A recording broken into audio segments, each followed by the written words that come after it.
عزیز بچوں، غور سے سنو۔ 8واں سوال ہرقل نے یہ پوچھا، فہل یغدرو، کیا یہ عہد شکنی کرتے ہیں، وعدہ کر کے توڑ دیتے ہیں؟ میں نے کہا نہیں۔ وَنَحْنُ مِنْهُ فِي مُدَّتٍ، اور ہم ان کی طرف سے ایک مدت میں ہیں۔ مراد اس سے کیا ہے؟ مدت صلح۔ اور اس زمانے میں ہماری اور ان کی اور یہ ہمارے اور ان کے صلح کا زمانہ چل رہا ہے۔ لا ندری ما هو فاعل فیہا، ہم نہیں جانتے کہ وہ اس میں کیا کریں گے۔ یہ کہہ کر ایک شبہ پیدا کر دیا رسول اللہ صلی اللہ تعالی علیہ وسلم کے ایفاء عہد پر، یعنی ہو سکتا ہے کہ جو ہمارے ان کے درمیان صلح ہوئی ہے اس کو وہ توڑ دیں۔ حالانکہ اس کا دل یقین رکھتا تھا کہ یہ ناممکن ہے، رسول اللہ ایسا نہیں کریں گے، لیکن پھر بھی اتنی بات ملا دی جو رسول اللہ کی شان کے خلاف تھی۔ خود ابو سفیان بن حرب کہتے ہیں، وَلَمْ تُمَكِّنِّي كَلِمَةً، یہ تم کنی کلمتن افعال امکن یمکن امکان باب فعال سے بھی لے سکتے ہیں آپ، اور مکن یمکن تمکین باب تفعیل سے بھی لے سکتے ہیں، اور دونوں صورتوں میں ترجمہ تقریباً ایک ہوگا۔ اور مجھے کسی اور بات پر قدرت نہیں ملی، میں کوئی اور بات نہیں کہہ سکا جسے میں اس کلمے کے سوا، اس بات کے سوا کچھ اور بات پر قابو نہیں پا سکا جو میں اس سوال و جواب میں شامل کر دیتا۔ یعنی کوئی ایسی بات رسول اللہ کی شان کے خلاف کہنے پر قابو نہیں پا سکا جس سے ان کی شان گھٹے، بس یہی مجھ کو تھوڑا سا موقع مل گیا تو میں نے اس میں ملاوٹ کر دی، جس کے اعتراف خود ابو سفیان بن حرب نے کر دیا۔ اس سے صاف ثابت ہوتا ہے کہ ابو سفیان بن حرب کا دل بھی یقین رکھتا تھا کہ وہ ایسا نہیں کریں گے، میں ان کی شان گھٹانے کے لیے اتنی بات کہہ دی۔ 9واں سوال کیا، فَهَلْ قَاتَلْتُمُوهُ، کیا تم لوگوں نے ان سے جنگ لڑی ہے؟ دیکھیے اچھا سوال تھا یہ۔ رسول اللہ صلی اللہ تعالی وسلم تو مکہ معظمہ میں پیدا ہوئے، وہیں تھے، آپ کے ماننے والے بھی وہیں تھے۔ وہاں کے لوگوں نے یعنی ابو سفیان بن حرب اور ان کے ساتھیوں نے اتنا تنگ کیا کہ وہ مکہ چھوڑ کر وہاں سے 500 کلومیٹر دور مدینہ شریف چلے آئے، تو یہاں ان کو امان ملی اور اپنا گھر بار مال دولت سب کچھ وہیں چھوڑ دیا۔ جب یہاں آئے تو وہ لوگ 1000 کا لشکر لے کر مدینہ شریف پر چڑھائی کر دیے اور بدر کے میدان میں جنگ ہوئی۔ پھر 1 سال کے بعد دوسرا 3000 کا لشکر لے کر آئے۔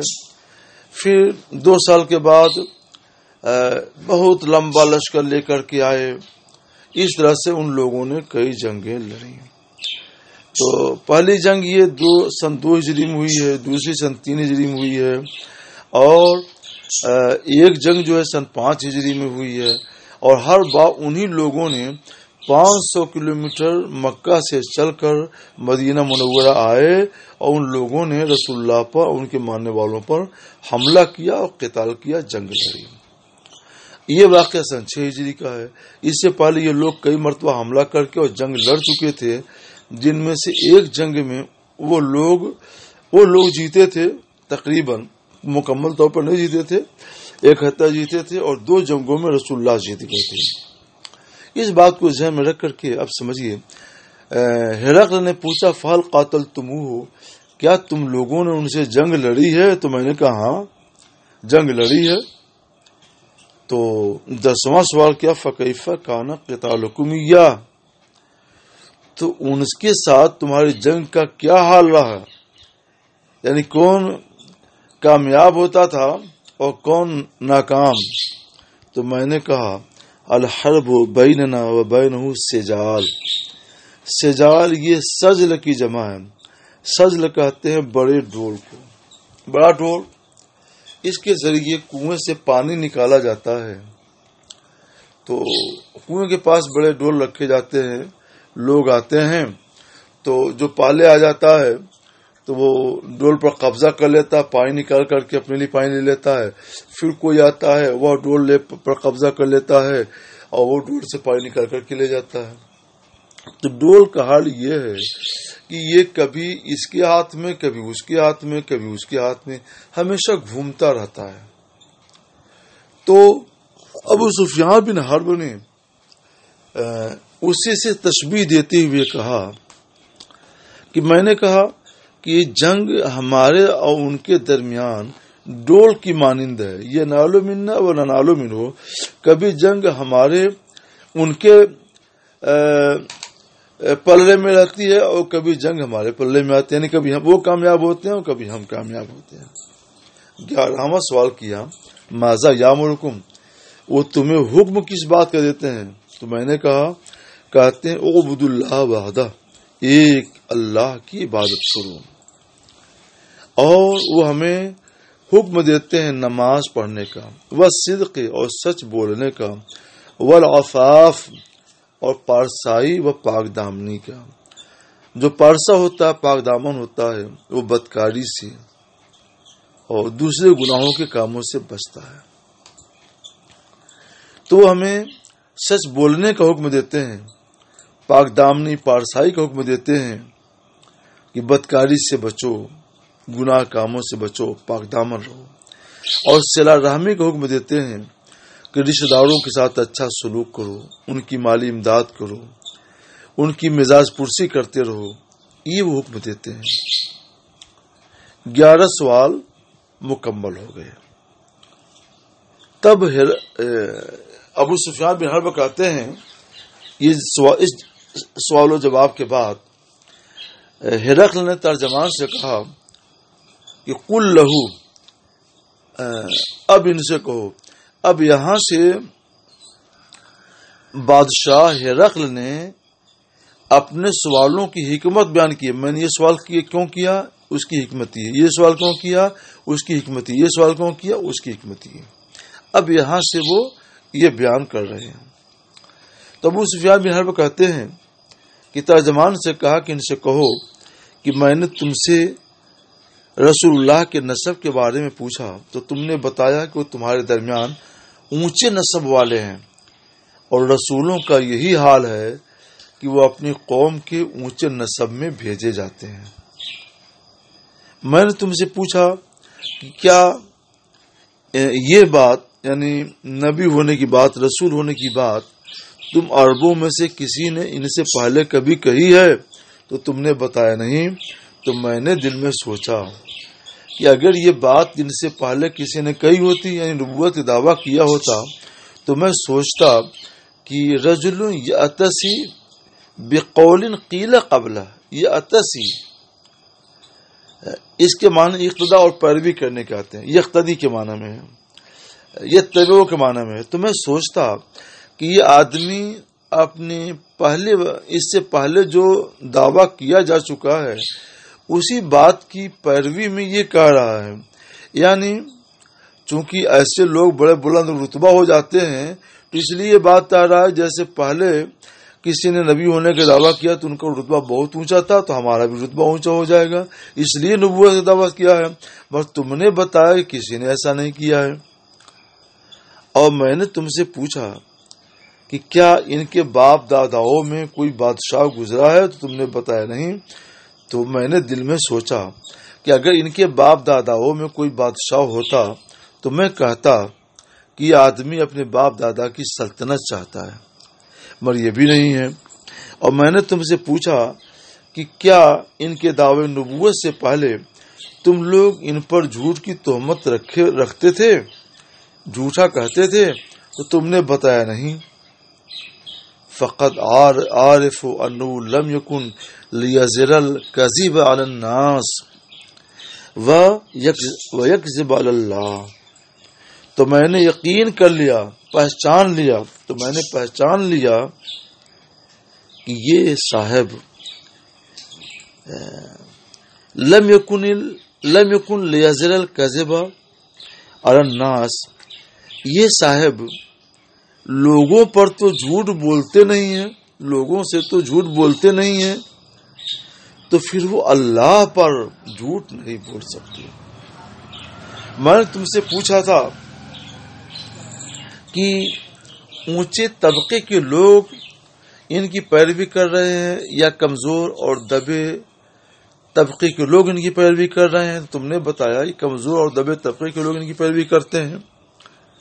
تو سنو، ہم اتباع الرسول، رسولوں اور نبیوں کے پیروکار ایسے ہی ہوتے ہیں، یعنی شروع میں نبیوں پر ایمان لانے والے اور ان کی پیروی کرنے والے کمزور اور دبے طبقے کے لوگ ہی ہوتے ہیں۔ بعد میں پھر اونچے طبقے کے لوگ بھی ان کے حلقہ بگوش ہوتے چلے جاتے ہیں اور ان کے دامن میں پناہ لیتے ہیں۔ میں نے تم سے پوچھا، ہرقل نے کہا، میں نے تم سے پوچھا تھا کہ ان کے ماننے والے بڑھ رہے ہیں کہ گھٹ رہے ہیں، تو تم نے بتایا کہ بڑھ رہے ہیں۔ تو سنو، ایمان کا یہی حال ہے، جب تک کہ مکمل نہ ہو جائے کہ ان کے ماننے والے اور ایمان والے بڑھتے رہتے ہیں، گھٹتے نہیں ہیں۔ وسألتک کا، اور میں نے تم سے پوچھا تھا کہ ان کے دین میں داخل ہونے کے بعد کیا کوئی آدمی ان کے دین سے ناراض ہو کر، ان کے دین کو ناگوار سمجھ کر اس سے پلٹ جاتا ہے، پھر جاتا ہے؟ تو تم نے بتایا نہیں۔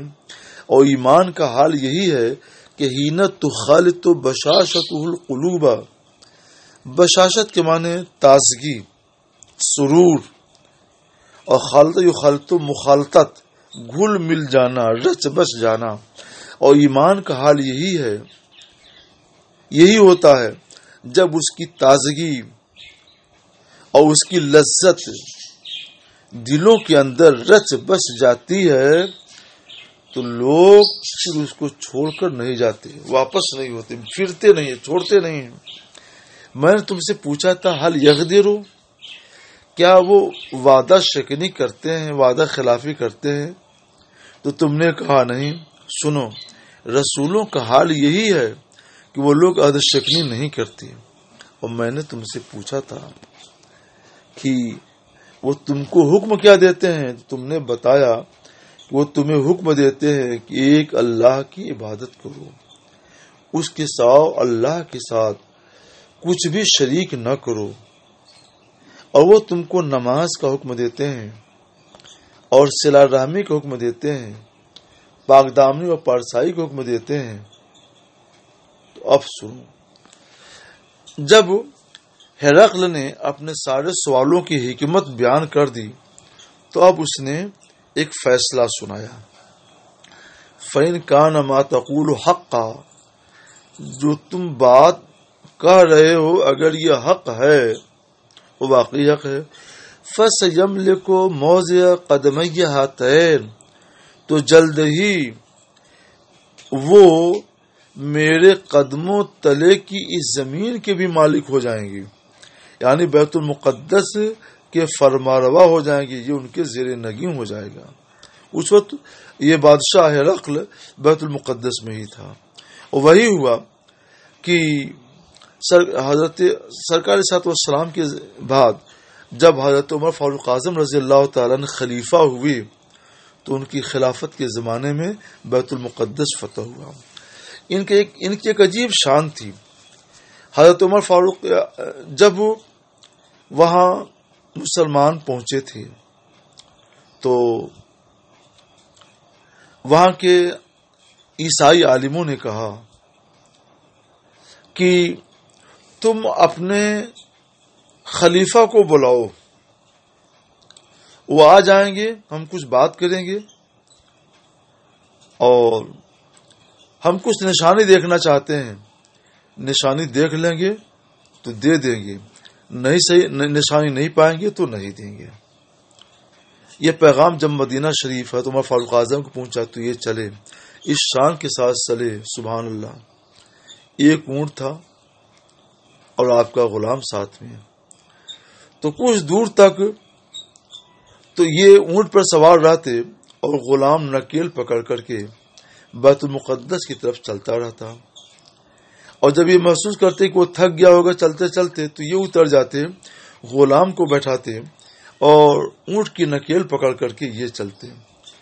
اس شان سے جب بیت المقدس پہنچے اور وہاں کے عیسائیوں نے، نصارہ نے دیکھ لیا تو انہوں نے کہا یہی تو نشانی ہے، ہماری کتابوں میں توریت میں لکھا ہوا ہے کہ جو شخص بیت المقدس فتح کرے گا اس کی شان یہی ہوگی، وہ نشانی ہم نے دیکھ لی، ہم تم سے لڑائی نہیں لڑیں گے، ہم نے نشانی پالی ہے، تمہارے حوالے کرتے بیت المقدس، تم لوگ اب اس کا انتظام دیکھو۔ اس طور پر تھوڑے ہی دنوں میں بیت المقدس پر سلطنت رسول اللہ کی قائم ہو گئی، جیسا کہ ہرقل نے کہا تھا۔ ہرقل نے کہا وقت کنت عالم، اور میں جانتا تھا کہ ظاہر ہونے والے ہیں، ولم اظن، مگر مجھے یہ میرا گمان یہ نہیں تھا کہ تم میں وہ ظاہر ہوں گے، یعنی عربوں میں ظاہر ہوگی، میرا یہ گمان نہیں تھا۔ سنو، لو انی عالم، اگر میں جانتا کہ انی اخلص الیک اصل الیک، میں ان کے پاس پہنچ جاؤں گا، لتجشمت لقاء، تکلفت لقاء، تجشم تکلف کا معنی ہے تکلیف برداشت کرنا، خطرات مول لینا، تو میں ان سے ملاقات کے لیے سفر کی مشقتیں اور خطرات برداشت کر لیتا اور جاتا، مگر مجھے اس کا یقین نہیں کہ میں پہنچ پاؤں گا۔ وَلَوْ كُنْتُ عِنْدَهُ، اور اگر میں ان کے پاس ہوتا، لَغَسَلْتُ عَنْ قَدْمَيْهِ، تو ان کے دونوں قدم دھو دیتا۔ قدم دھونے مطلب کیا ہے کہ ان کا